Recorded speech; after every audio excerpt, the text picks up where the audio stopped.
Food and great Yingling specials. That's the Fox and Hound.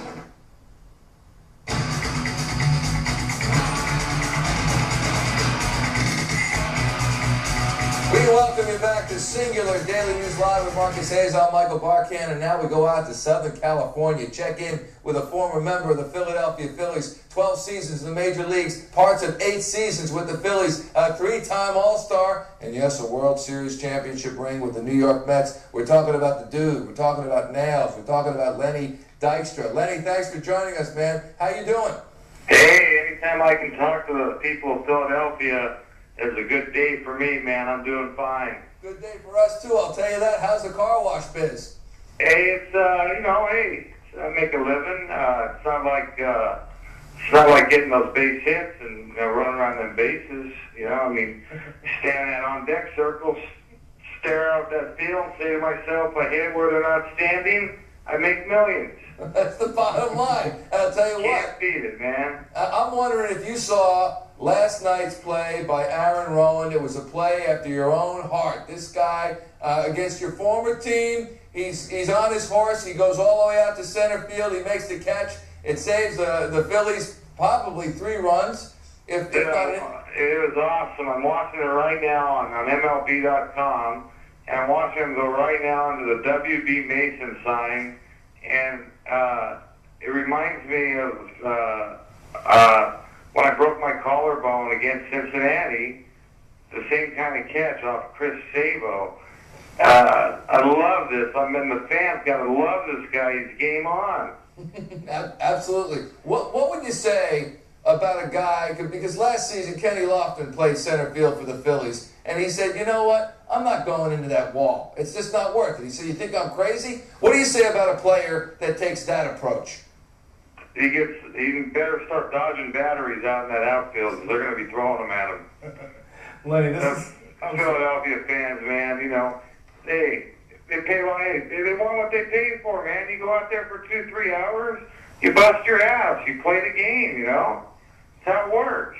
Lenny, this is Marcus Hayes. There's a school of thought, not that I necessarily subscribe to it, but there's a school of thought that says if you're a starter, and especially if you're an offensive producer, maybe in the corners more likely, you take care of your body. You don't go running in the walls. You can't afford to miss 15, 16, 17 days, 2 months. And people will point to Ken Griffey Jr. and how running into walls has cost him. What do you say to people that say, well, this guy's too precious to run into a wall? Well, it depends on the kind of player you are. If you're a big lumbering guy that doesn't play that kind of game, well, it's a little different. But if you're a guy that's in center field, you're playing for Philadelphia, they're going to expect you to go after every ball, no matter where it's hit, and dive in and give it everything you got, no matter what. The bottom line is you play the game one way. You can't play it, well, let me play it this way. Let me change my style. You got another gamer over there in Utley, man. I know the fans have taken to him, and he's a great player, and I love the way he plays. He plays the ball, plays the game right. It seems like Philadelphia's got a club that's kind of coming back to what those fans want to see.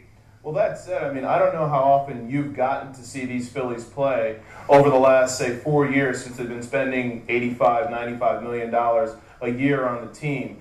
Do you think that this play can sort of push the rest of the team, guys who have been here maybe a little bit longer, to play that way? These seem to be the difference-making plays in special seasons.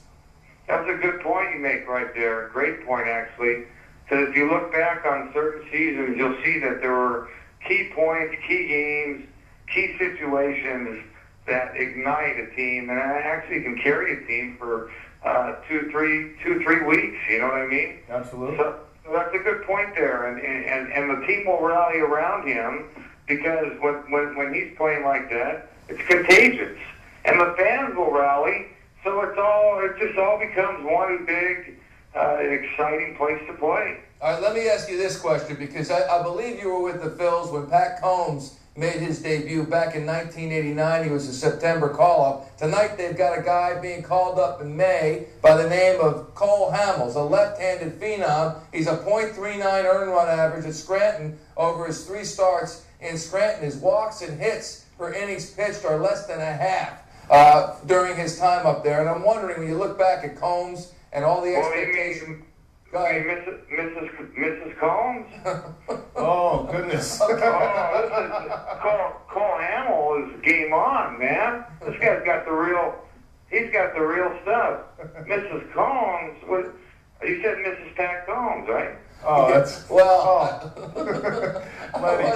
Wait, who are you talking about? Yeah, well, I was talking about Pat Combs. I don't know. Right, Yeah. that's right, Pat Combs. Yeah, right, yeah, right. maybe a different guy, maybe kind of, yeah. Yeah, this guy Cole Hamill's got some real stuff. I watched some tape, and I wouldn't be surprised if he throws an electric game tonight. Lenny. I'm sorry. Yeah, sorry. He's a real deal, and this guy's ready. And again, I give credit to the people making decisions up there with Gillick and Vukovic and Dallas Green. And I got to talk about. I guess I got to talk about my boy Ruben Amaro, the total package. That's right. Which I nicknamed him. You don't like to hear that, but that's what I nicknamed him. And so that's a good move. Call him up. He's ready to pitch in the big leagues. Get him up there. I love it.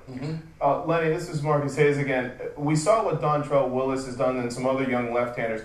How big of an advantage is it to a guy who's left-handed with control and has a specialty pitch like a changeup, like a strikeout pitch that he has been able to command at will so far? How much is it an advantage him being left-handed in this league and maybe against a lineup, especially like the Reds tonight? Well, what you just said was another great point, and that is this. Anytime a pitcher can throw 3 pitches in the big leagues for a strike at any time in the count, they're gonna win games. And again, remember, the whole game is played off the scoreboard, so you're always trying to get yourself in a predictable situation. Right. So if you get the count 2-0, you're sitting on a fastball. Well, if the guy can throw a changeup for a strike 2-0, he's going to throw the guy's timing off. So, I mean, this guy don't have a 0.39 ERA for nothing. This guy can pitch. And we know Mrs. Combs had a .37 way back when. That's why Mrs. Combs, right, is long gone. Cole Hamels is in, and so Mr. Hamels is gonna. I say he's gonna pitch great. I think he'll have a great year, maybe rookie of the year.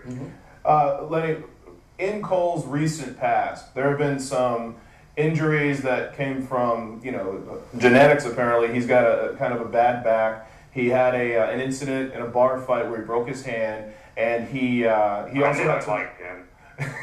Well, that's my question. He's only 22, but he hasn't had much adversity on the field, but certainly he's had plenty of it trying to get on the field and being off the field. Do you think that can help mature a player who's only got 160 innings in minor league ball?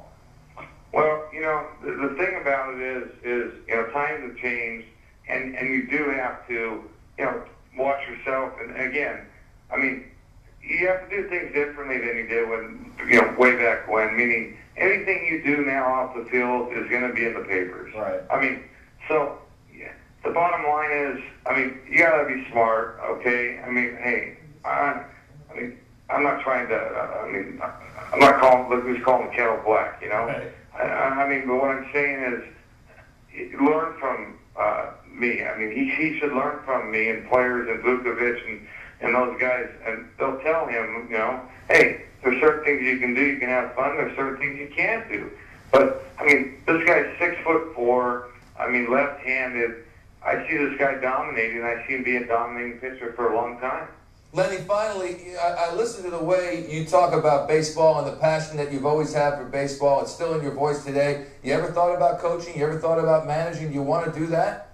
I will, but it's going to be after my kids grow up because, for so long when I was playing, it's always about me, me, I. And so, now it's about my family. So I'm enjoying my kids, and I'm actually doing a lot of work with the Street.com, Philadelphia boy Jim Kramer. You know, the guy that throws chairs and picks stocks. Yeah.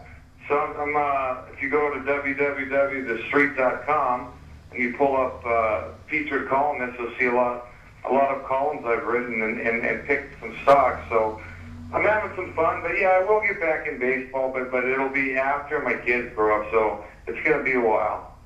Lenny, thanks so much for filling us in on what you're doing. Thanks so much for all your thoughts on the Phillies and baseball. And you know what? Well, I'm going to see you in September. Oh, anytime, man. Anytime you want to check in, you want to get some rap. You got it. You got it, man. I'll tell you what. You're going to come out here. I can sense it in September when the Phillies are going to the playoffs. So we'll have you in studio. You got a date, man. I love it. And by the way, you know, if you want to, you know, once in a while come up with a funny line, call me up.